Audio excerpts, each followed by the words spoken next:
Hi, everybody. In this episode of Two Chaps, Many Cultures, episode 73, mind you, we're going to discuss the spaces between us. What's appropriate? How close is too close? How far is too far? Let's check it out.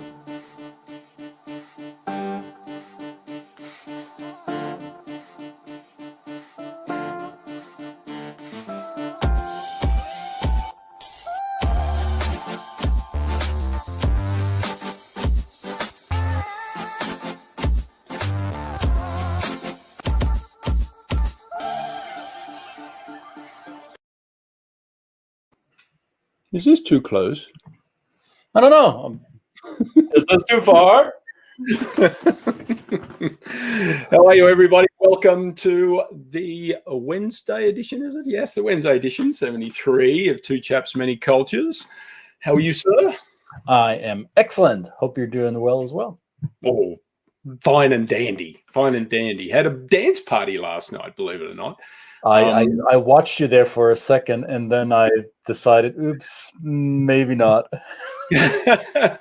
It was, if you're talking about a virtual dance party and you think, how do you pull that off? It was actually, people didn't want to leave. And if you can believe that or not, that was how it turned out. And it was fun. So I know people out there might not know what we're talking about at the end of the 𝙏𝙬𝙤 USA conference. And of course, in person, we would always do a bit of a gala and a bit of a party. And in this case, that we did it virtually, and it was a lot of fun. People all around the world jumping on at different times, and we're playing music and Nice. lots of frivolity. Anyway, so of course, if we were in person and we had people from all around the world, there might be discussions about what's appropriate in terms of how close we might stand together, dance together, interact with each other, depending on whether it's a person we know or whether it's a person we've just met or a business associate, yeah? Or whether we know how their last COVID test turned out. That's right. In current situations, yes, of course. How close do we get? So yeah. the whole question around what type of space between people is the proper space has, of course, taken a turn in 2020 due to pandemical reasons. However, we have developed new social protocols. That doesn't change, though, the really deeply entrenched behaviors we have. I notice this. I don't know if how much you see that happening when I meet somebody and there is this immediate, with me at least, this immediate reflex. I don't even think about it. I am about to stretch out my hand to shake somebody else's hand. And now I've learned over the last couple of months to correct myself and then do, I don't know, a fist bump or either probably better, even a elbow check or whatever the surrogate for the handshake is. However, my desire, my default setting of behavior would be extend the hand an arm's length or angled arm's length and extend my hand for a handshake, because for me in my culture, that is a sign of trust. That is a sign of building rapport, of mutual respect, and it would be accompanied probably with a looking each other into the face, into the eyes, and that would be normal for me. What's normal for you, Brett? I think the same thing, absolutely. And the firm handshake is sometimes even used by women, is oftentimes used as a sense of this: I'm welcoming you, I trust you, I see a connection with you, even if it's a person that you don't know. And but there are many cultures, and this gets into the different cultures. We can really simplify it and separate cultures into touch and no touch. Say with Latin American cultures where touch is appropriate, and other cultures like the Northern European where touch is not so appropriate, at least for people you don't know. And then maybe we can kind of get a little bit lower then and dig down a little bit deeper and say, now, what is appropriate between a friend, a very, very close friend, or a family member, a complete stranger, and also maybe an acquaintance, maybe someone you work with. There might be that three-legged stool where where in some cultures the distance between all three of those is the same. I mean, in some cultures it varies completely.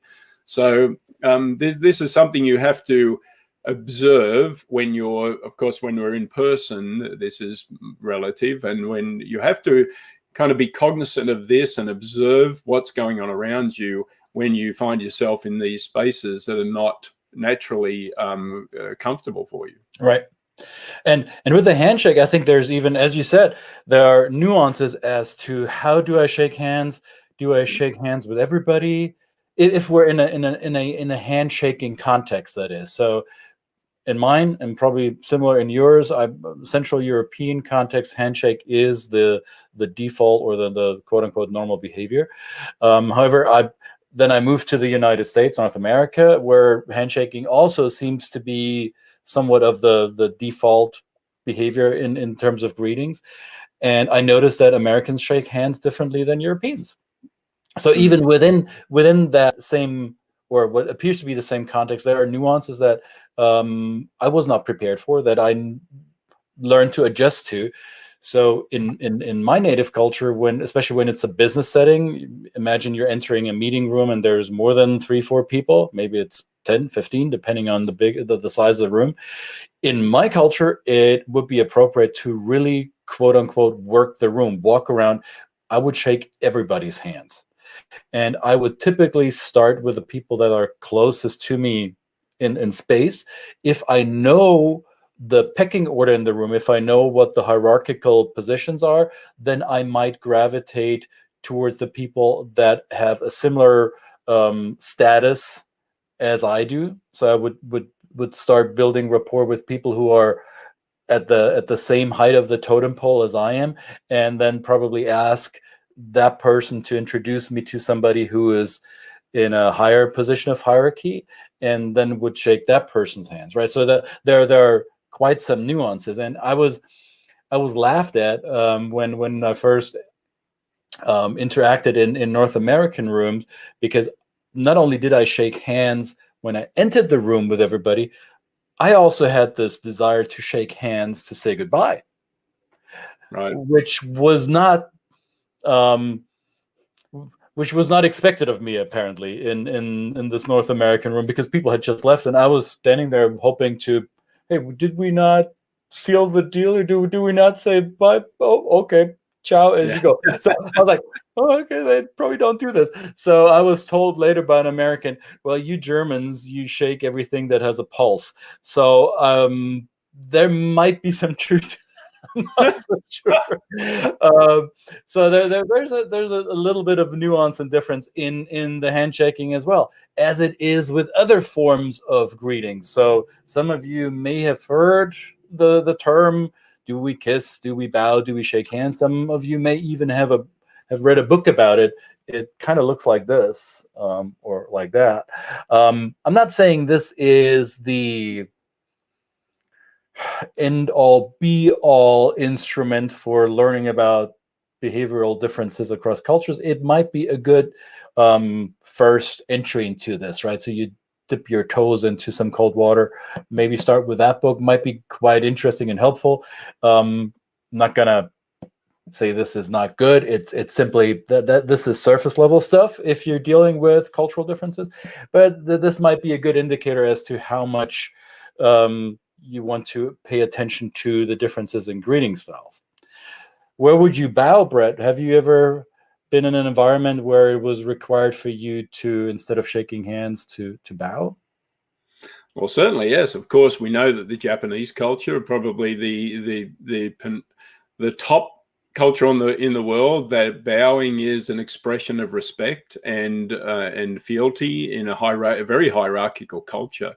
That is very cognizant of the position of the people that interact with each other, and then not so much maybe in China, a place like China, where bowing is kind of a part of the culture also, but not as much, not as pronounced. And so there is a nuance between two cultures that have bowing, but they're not expressed as strongly. And so these are something, again, you just need to take a step back and observe. And of course, as I always like to ask people, to find yourself a cultural concierge in your environment that can be your translator across those differences to help you. And it just gives you a bit of an insight into how that you could appropriately interact and keep respect the spaces that are expected in those cultures. And even though that the people you interact with may not mentally or consciously be aware of it, subconsciously, this is how deep the human behavior goes. Subconsciously, it makes them feel comfortable, and it gives and it just opens the door for a more open relationship at the very start, even if it's not consciously thought about. And the subconscious thing it's so deep. We may think on a conscious level, we may think, yeah, this is I can correct this wrong first impression, or the first impression that I got from this other person, it's probably a cultural difference, and never mind, and we'll figure this thing out. So my conscious tells me it's not a big deal. It's not a deal breaker, deal maker. Yet subconsciously, I know for myself, I remember this stuff. I will remember a bad first impression based on the greeting, based on the space between us. And those of you who know me better have probably heard this story before, but I had, in my previous profession, I had the opportunity to meet a rather well, let's say famous person, a celebrity. He was born Sean Carter, but most people know him as Jay-Z. And when I first met Jay-Z in his hotel room and extended my hand to shake his, I got a very limp hand to hold in my hand. I would call it the dead fish. So he did not reciprocate the gentle squeeze. So I did not get what's referred to as a firm handshake, and it left an impression with me that lingered on for years. And whenever I thought of Jay-Z, I thought of that moment. It's almost like an anchor that anchored that memory. Now I know he was jet lagged, and there was many other circumstances that led to this. So no bad feelings. Jay-Z, if you're watching this, it's all good. You can call me again. It's fine. I'm over it now. Okay, it's good. But it's sure. Yeah, I am. But it's what I'm telling this story because our subconscious registers this, and we decide how we want to extend trust to somebody based on that first interaction. I'm curious to hear from our audience who have more experience with Asian cultures, especially with Japanese culture, about the bow, because I was told that I was doing it wrong. So when I first met people, Japanese people in a business context, I did the bow because I thought, hey, Christian, you learned a thing or two, so you do the bow. And then a friend of mine took me aside later and said, it's great that you do the bow. However, you want to make sure that you angle yourself, that you hinge at your hip and don't let your shoulder slump. You basically make a stiff back, and you bow at your hip, right? And how deep you bow, and how long you bow, and where your hands are in regards to the rest of your body. All of this plays into it, and that's how people who are not familiar with the greeting in that other culture may be doing it wrong, right? Just like my wrong bow might just be like a dead fish handshake. So it's really important that we do it properly, right? And the same goes for kissing, right? Kissing, yes or no? I get these questions all the time when we do cultural training. People go into Italy, Spain, France, Switzerland, or South America. Do I kiss? And if so, how do I kiss? Well, how do you kiss bread? How do you kiss bread? But now we're getting into very personal questions. I think maybe meet and greets is probably a whole other episode. We could really dig in. This would be really fun. But it is, how often do we hear that the discomfort between that when we're greeting somebody and somebody reaches out to you and to give you, a peck on the cheek? Is it one? Is it two? All this kind of stuff. And that in itself can impose, or stretch across the line of what you consider appropriate as far as distance is concerned. And then I guess one part of it is how do we, again, back to the cultural concierge, the people around you that can give you this education, like you said, people pulled you aside and said, there's maybe a different way you could approach this. Obviously, somebody, if you're a politician, and we're just going to pull up this, there was obviously somebody who was very, very attuned to this, who prepared George Bush. Yeah, can we look around the side? I don't know. Who is this? Who is this? With George Bush, who obviously said, prepared the president for these interactions, because it would be unusual in the US culture to walk around holding hands with another man, right? In terms of like the business setting, it's natural, obviously, but it's somebody obviously took the time to culturally educate and around the protocols and what would be really appropriate in this sense, in a very respectful way, across cultures. But of course, the same president, who is a very folksy kind of guy, who's is a wonderful, warm Texan, who brings his somewhat even Latin American type of approach to interactions, and then he does something like this. Right? Yeah, that didn't go over well. Yeah. Right. So I mean, obviously, Angela Merkel here, that she doesn't look comfortable, and why would that be, sir? Well, and then there are two things at play, or two different cultural baskets, right? One is the folksy North American or Texan who thinks he's already built up rapport with another global leader. He's being chummy with another country head, and so that's that difference or distance there. That's a space between the two. And then there's the gender thing, right? So there's male, female, and is it appropriate to do this? And I haven't talked to Ms. Merkel about this yet. Next week maybe she'll have some time. I've got to get on her calendar. But from the looks of it, she did not appreciate that approach. So it does not. It's not only nationality or regionality in the world, how we define the space between people. There are also other aspects at play: gender, age, hierarchy, professional context, right? So do I touch somebody, or do I stand closer to somebody that I am negotiating with? Or is this somebody of a higher authority than me? Do I need to get away? My parents keep telling me the story when they first visited Indonesia, how surprised they were, how there was a big family gathering that they were invited to, 50 or more people, and they were surprised how the children of the host, adult children of the host, during the whole meal, never raised their head above the head of their parents.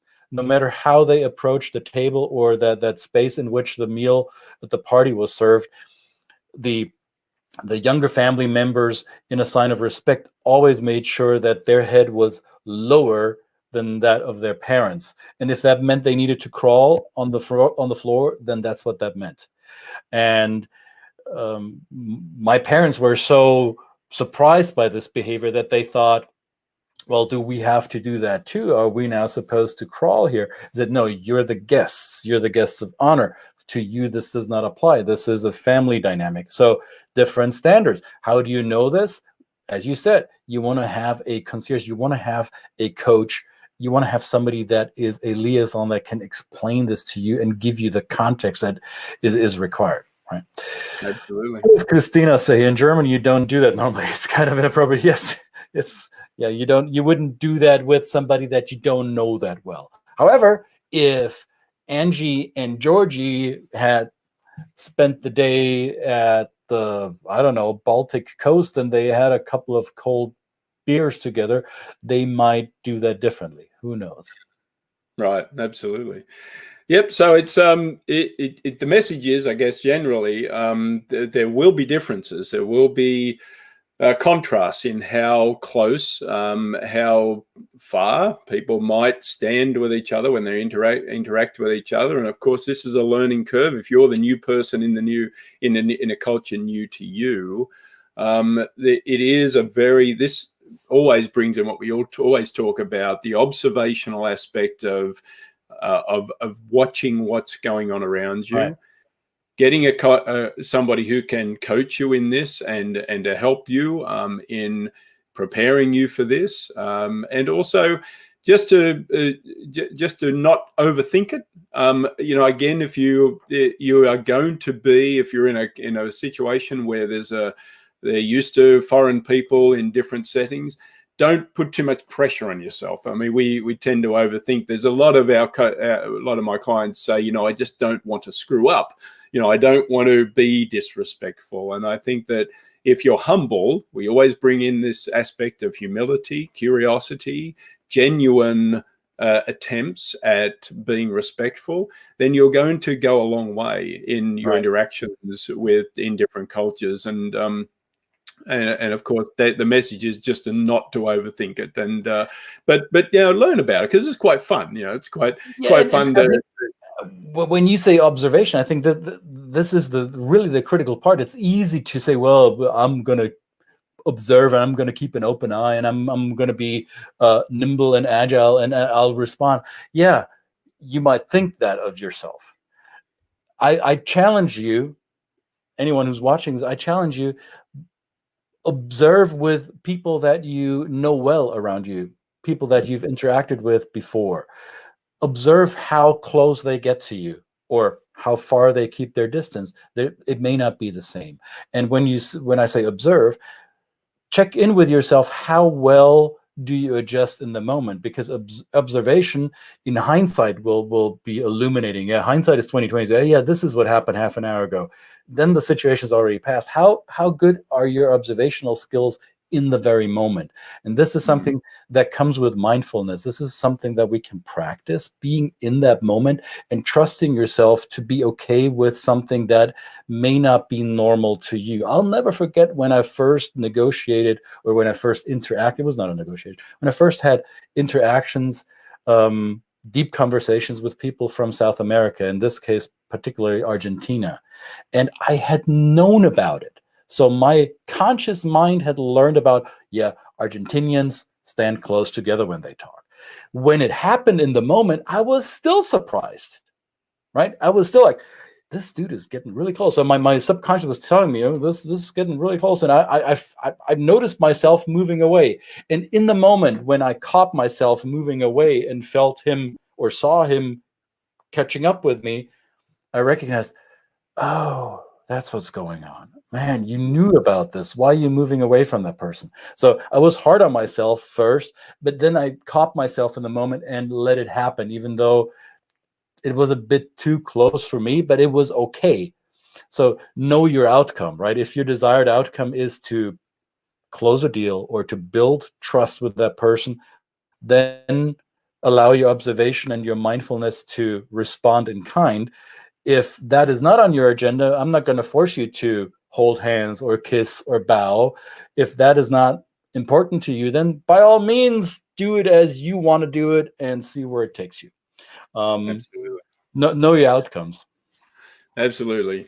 I remember in China, we had the office that I used to visit quite a lot, and there was a manager there, and she was lovely, and I mean, they were all wonderful, but the manager there, Isabel, she was wonderful, but I used to say to her, you always owe me one hug before I leave every time, which was certainly not in their culture.